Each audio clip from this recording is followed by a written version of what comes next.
જય મુરલીધર વિદ્યાર્થીઓ, આજે આપણે ધોરણ 9ના સામાજિક વિજ્ઞાન વિષયનો ત્રીજો પાઠ નૂતન વિશ્વ તરફ પ્રયાણ વિશેની માહિતી મેળવીશું. તો આ પાઠમાં આપણે બે વિશ્વયુદ્ધો વચ્ચેના વૈશ્વિક પ્રવાહો વિશેની માહિતી જોઈ લીધી છે. ત્યારબાદ આપણે દ્વિતીય વિશ્વયુદ્ધના અલગ અલગ પરિબળો વિશેની માહિતી પણ જોઈ લીધી છે. તો હવે આપણે આગળનો અભ્યાસ કરીશું. તો વિદ્યાર્થીઓ, સૌ પ્રથમ આપણે જોઈએ કે દ્વિતીય વિશ્વયુદ્ધની રૂપરેખા. કે દ્વિતીય વિશ્વયુદ્ધ શરૂ થતાં ફરીથી વિશ્વ બે જૂથોમાં વહેંચાઈ ગયું હતું. તો એમાં એક તરફ ઇંગ્લેન્ડ અને ફ્રાન્સની આગેવાનીવાળું મિત્ર રાષ્ટ્રોનું જૂથ હતું, તો બીજી બાજુ જર્મની, ઇટાલી અને જાપાન જેવા ધરી રાષ્ટ્રોનું જૂથ હતું. તો આ ઉપરાંત યુદ્ધખોર માનસ ધરાવતા બીજા કેટલાક પરિબળો તેમાં પ્રવેશ્યા હતા. તો જાપાને હવાઈ ટાપુઓમાં પલબહાર ખાતે આવેલા અમેરિકન નૌકાદળ પર આક્રમણ કર્યું. તો પરિણામે તટસ્થતાની નીતિ છોડી અને અમેરિકાએ વળતો હુમલો કર્યો. કે જાપાને હવાઈ ટાપુઓમાં પલબહાર ખાતે આવેલ જે અમેરિકન નૌકાદળ હતું તેના ઉપર આક્રમણ કર્યું અને અમેરિકાએ તટસ્થતાની જે નીતિ અપનાવેલી હતી એ તટસ્થતાની નીતિ છોડી અને જાપાનને વળતો જવાબ આપવા માટે તેમણે હુમલો કર્યો. તો અમેરિકા ત્યારબાદ મિત્ર રાષ્ટ્રોના પક્ષે જોડાયું. તેથી મિત્ર રાષ્ટ્રોની તાકાતમાં ખૂબ જ વધારો થયો. જ્યારે વિશ્વયુદ્ધ ઘમસાણ ચાલતું હતું તેમાં જાપાનની તાકાતને રોકવા અમેરિકાએ જાપાનના હિરોશિમા અને નાગાસાકી એમ બે નગરો પર અણુ બોમ્બ ફેંકતા જાપાનના 1,24,000થી વધુ નાગરિકો ભોગ લેવાયો અને મહાવિનાશ સર્જાયો. કે અમેરિકા પહેલાં તો મિત્ર રાષ્ટ્રના પક્ષે જોડાઈ ગયું અને ત્યારબાદ કે જાપાનની જે તાકાત કે શક્તિ છે તેને રોકવા માટે અમેરિકાએ જાપાનના બે સ્થળો કે હિરોશિમા અને નાગાસાકીએ બે શહેરો પર અણુબોમ્બ ફેંકી અને જાપાનમાં ખૂબ જ જાનમાલ અથવા તો મહાવિનાશનું સર્જન કર્યું. તો પરિણામે જાપાનને શરણાગતિ સ્વીકારી 11 ઓગસ્ટ 1945ના દિવસે અને દ્વિતીય મહાવિશ્વયુદ્ધનો અંત આવ્યો હતો. હવે આપણે દ્વિતીય વિશ્વયુદ્ધના પરિણામો અને તત્કાલિક પરિણામો વિશેની માહિતી જોઈએ. તો એમાં પહેલું છે કે આર્થિક પરિણામો. કે આ મહાયુદ્ધથી વિશ્વમાં ભયંકર વિનાશ સર્જાયો હતો. દ્વિતીય વિશ્વયુદ્ધમાં ભાગ લેનાર તમામ રાષ્ટ્રોને પુષ્કળ ખર્ચ થયો હતો.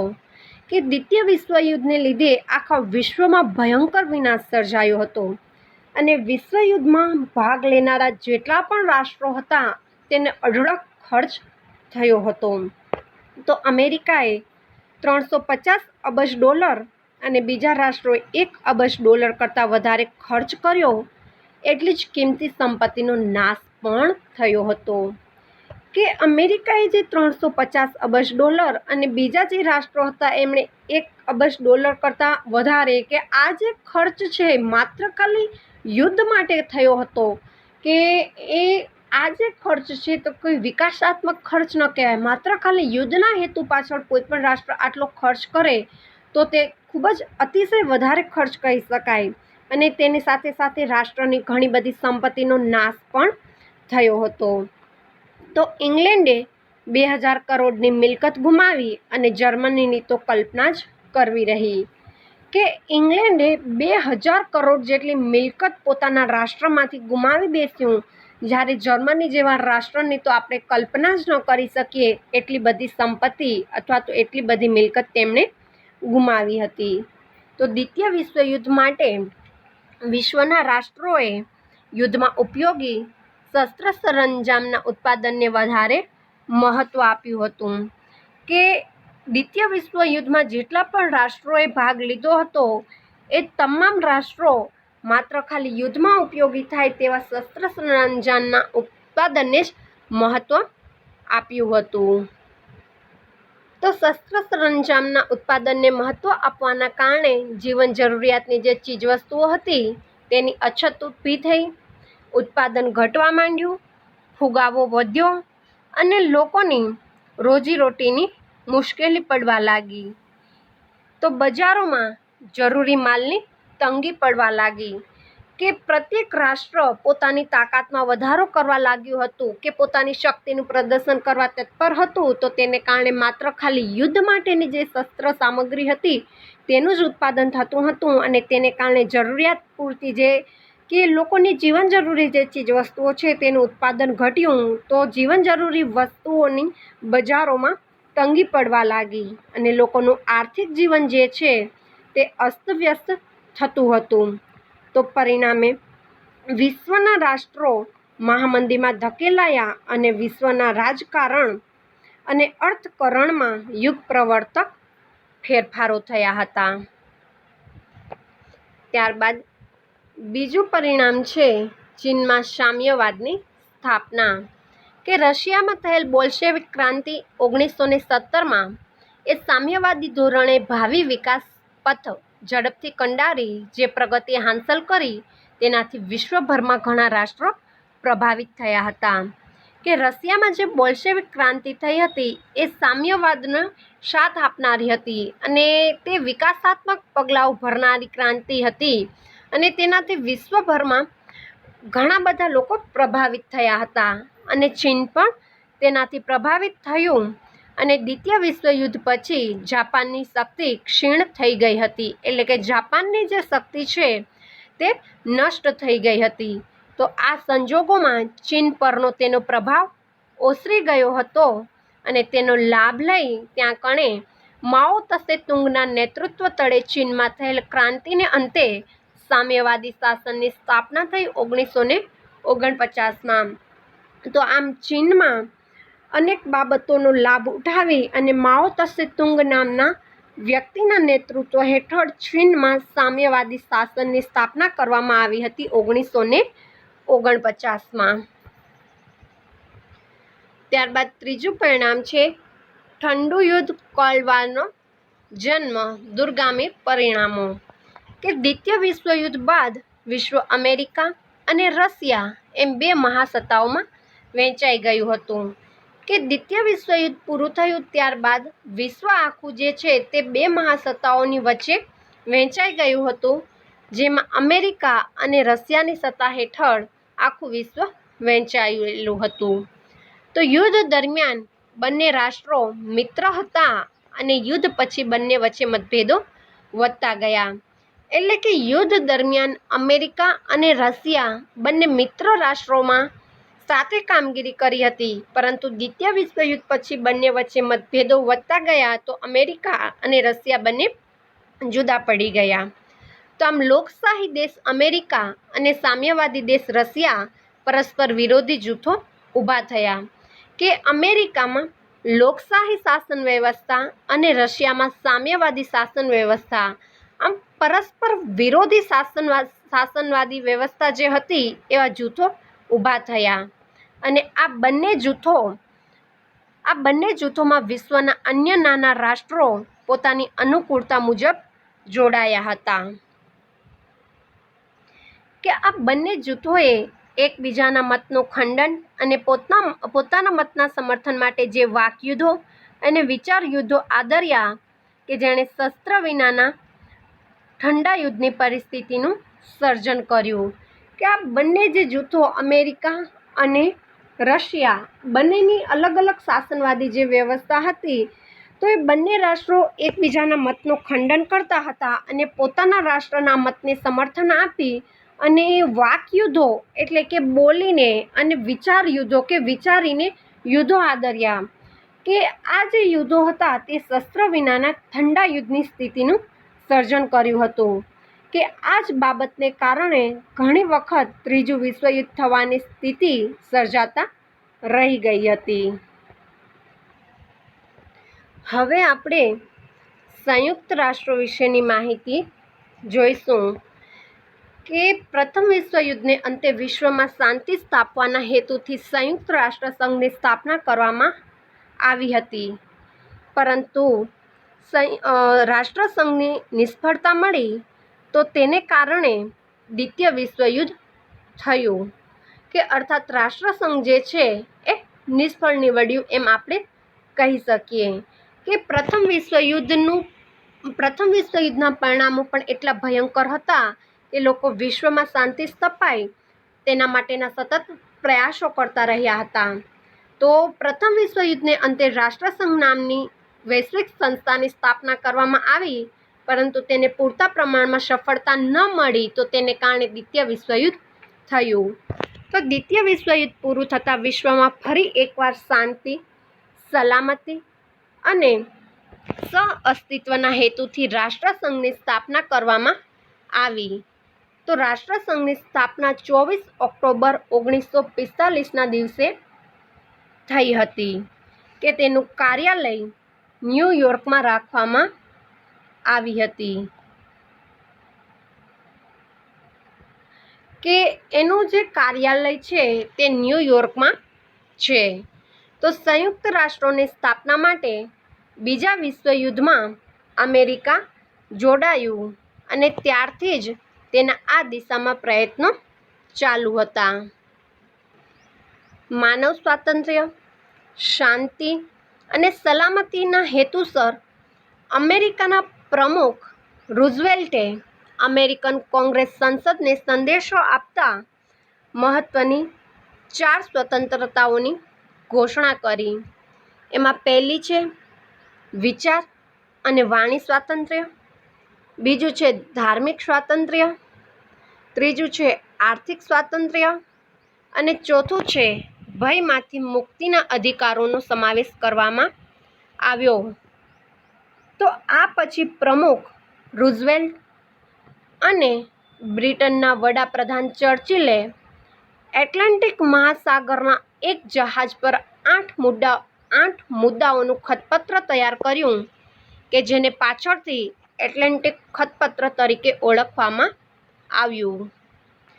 તો ખતપત્રમાં દરેક રાષ્ટ્રના સ્વાતંત્ર્ય અને સાર્વભૌમત્વની જાણકારી કરવી, શાંતિ, સલામતી, સામાજિક અને આર્થિક કલ્યાણ અને નિઃશસ્ત્રીકરણની બાબતોનો સમાવેશ કરવામાં આવ્યો હતો.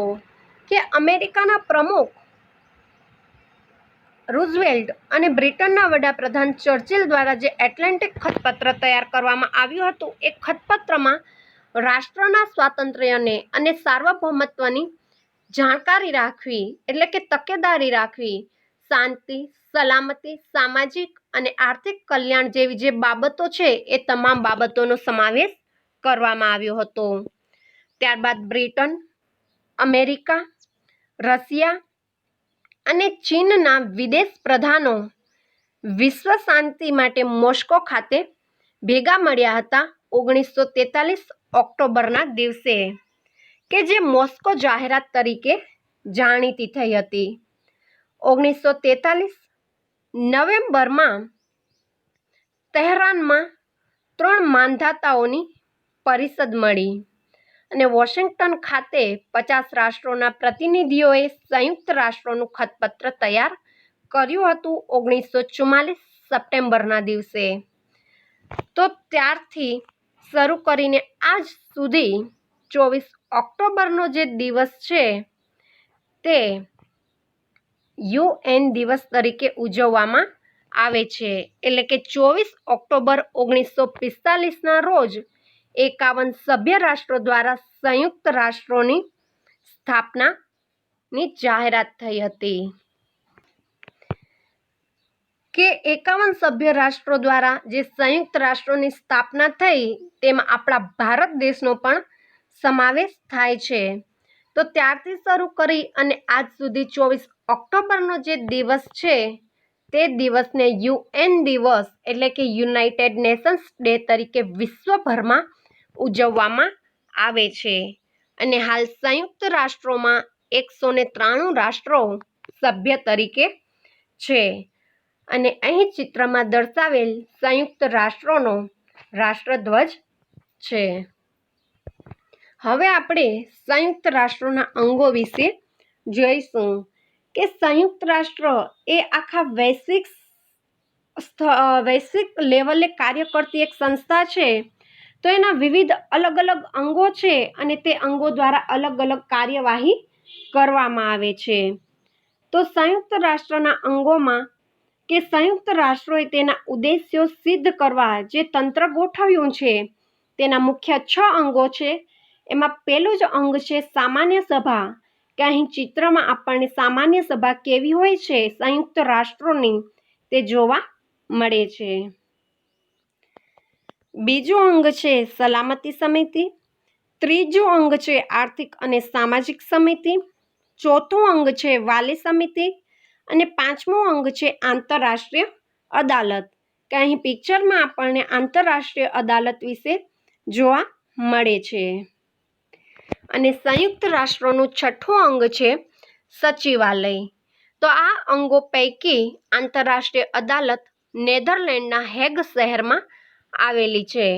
કે સંયુક્ત રાષ્ટ્રોના જે 6 અંગો છે એ 6 અંગોમાંથી માત્ર ખાલી જે આંતરરાષ્ટ્રીય અદાલત છે, એટલે કે સંયુક્ત રાષ્ટ્રોનું જે 5મું અંગ આંતરરાષ્ટ્રીય અદાલત છે તે નેધરલેન્ડના હેગ શહેરમાં આવેલી છે.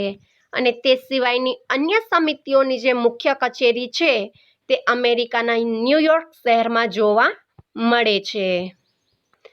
હવે આપણે સંયુક્ત રાષ્ટ્રના અંગોના કાર્ય વિશેની માહિતી જોઈશું.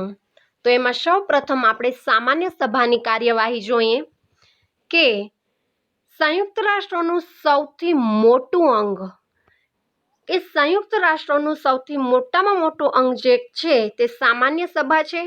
અને સામાન્ય સભા તે બધા સભ્ય રાષ્ટ્રોના પ્રતિનિધિઓની બનેલી છે.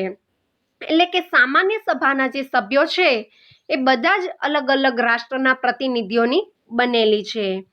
તેમાં દરેક રાષ્ટ્ર વધુમાં વધુ 5 પ્રતિનિધિઓને મોકલી શકે છે, પરંતુ મતદાન વખતે દરેક રાષ્ટ્રનો એક જ મત ગણવામાં આવે છે.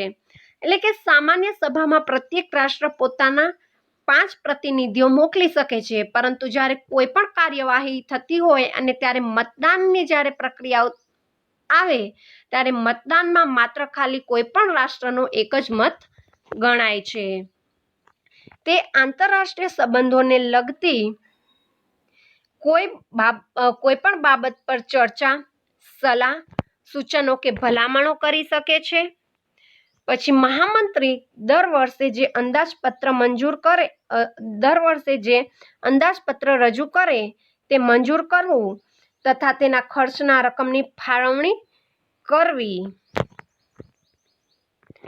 રાષ્ટ્રોના આર્થિક વિકાસ, માનવ અધિકાર, નિઃશસ્ત્રીકરણ કે સાંપ્રત આંતરરાષ્ટ્રીય પ્રશ્નોનું નિરાકરણ લાવવાના પ્રયાસ કરે છે. અને સામાન્ય બાબતોમાં નિર્ણય 2/3 સભ્યોની બહુમતીથી લેવાય છે.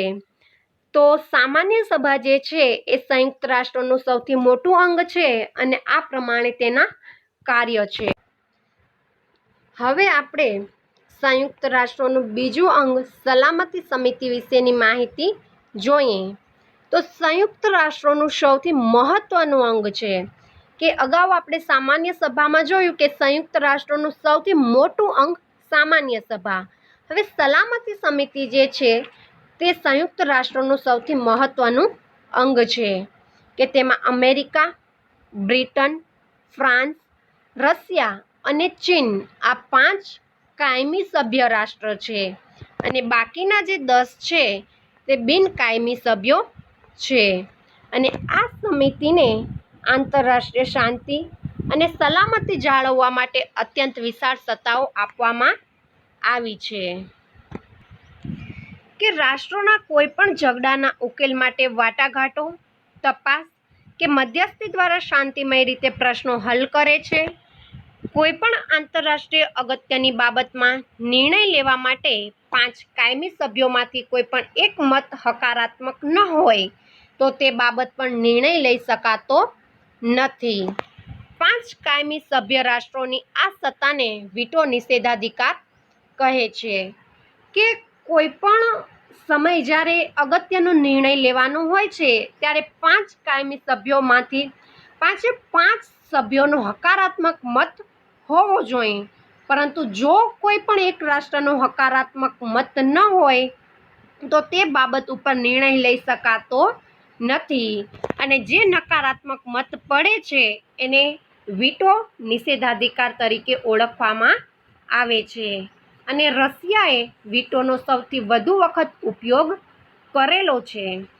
ત્યારબાદ આપણે ત્રીજું અંગ આર્થિક અને સામાજિક સમિતિ વિશે જોઈશું કે આ સમિતિને ઇકોસોક તરીકે પણ ઓળખવામાં આવે છે કે તેમાં 54 સભ્યો છે.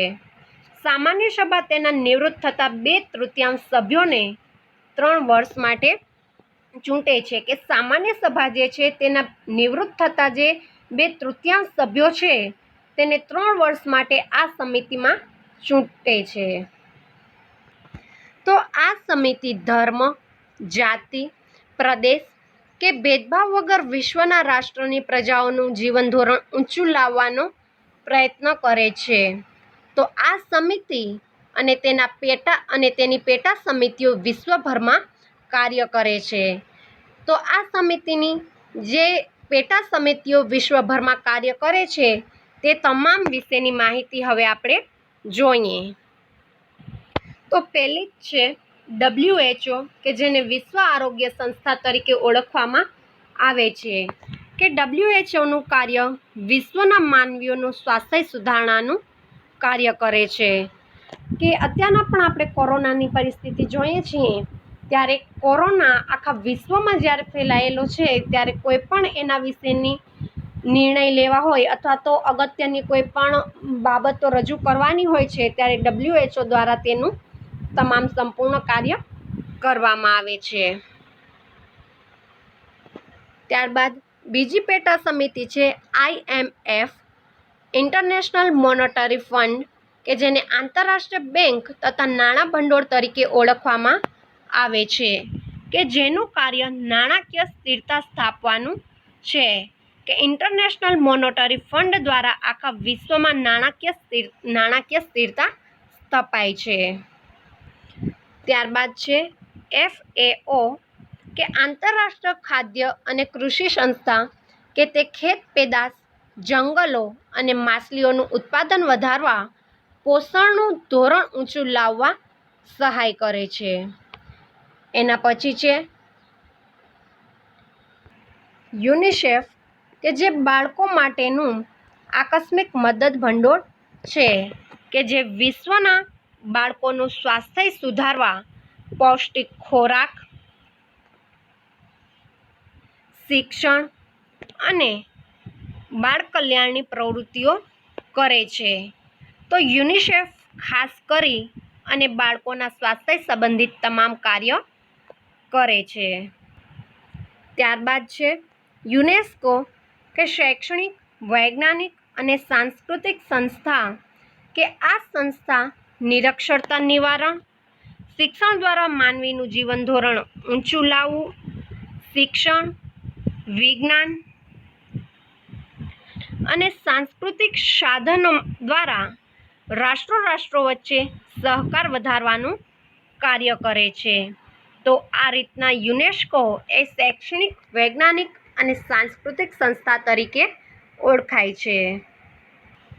અને ત્યારબાદ એક પેટા સમિતિ છે ILO, કે જે આંતરરાષ્ટ્રીય મજદૂર સંસ્થા તરીકે ઓળખાય છે, કે વિશ્વના મજદૂરના હકો અને ન્યાય આપવાનું જે કાર્ય છે તે ILO દ્વારા કરવામાં આવે છે.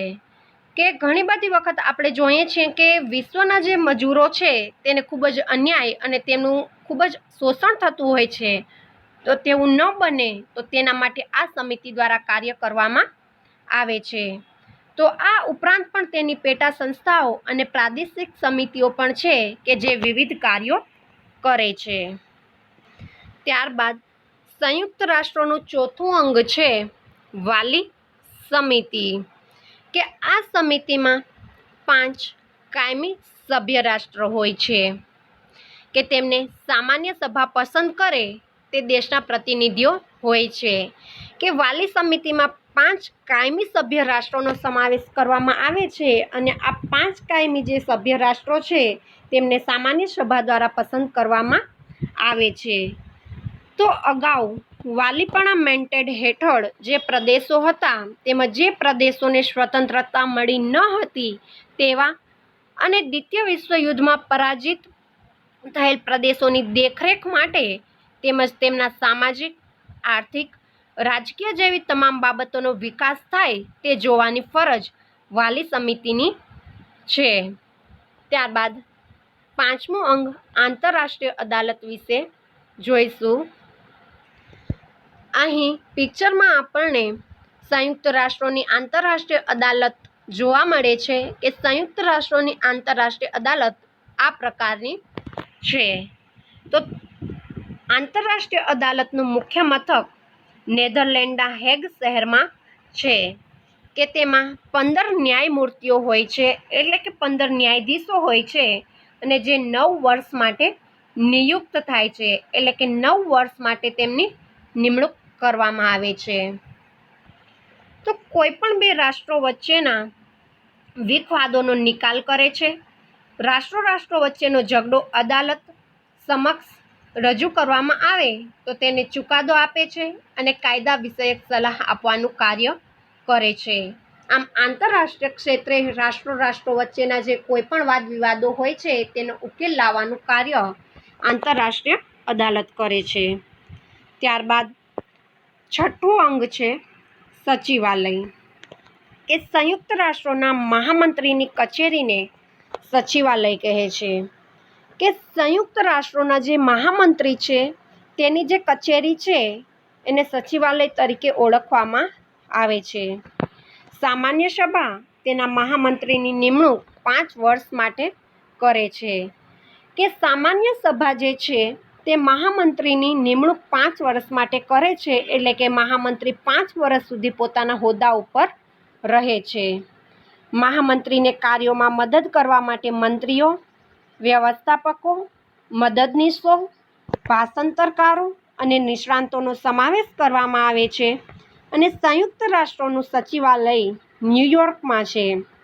કે સંયુક્ત રાષ્ટ્રોનું જે સચિવાલય છે તે ન્યૂયોર્કમાં આવેલું છે. તો વિશ્વમાં શાંતિ સ્થપાય, વિશ્વ એકતા અને વિશ્વ બંધુત્વનું સ્વપ્ન સાકાર બને તે માટે સંયુક્ત રાષ્ટ્રો પ્રયત્નશીલ છે. કે આખા વિશ્વમાં શાંતિ સ્થપાય, વિશ્વમાં શાંતિની સ્થાપના થાય અને આખા વિશ્વમાં એકતા એટલે કે વિશ્વ એક બને અને વિશ્વ બંધુત્વ એટલે કે વિશ્વમાં ભાઈચારાની ભાવના વધે અને મૈત્રી વધે એવા સ્વપ્ન સાકાર કરવા માટે સંયુક્ત રાષ્ટ્ર હંમેશા પ્રયત્નશીલ રહે છે અને વિશ્વ એક કુટુંબની જેમ કાર્ય કરે તે માટે સતત પ્રયત્નશીલ રહે છે. તો આ હતું સંયુક્ત રાષ્ટ્રના વિવિધ 6 અંગો વિશેની માહિતી અને અહીં આપણો 3જો પાઠ નૂતન વિશ્વ તરફ પ્રયાણ એ પૂર્ણ થાય છે. અસ્તુ.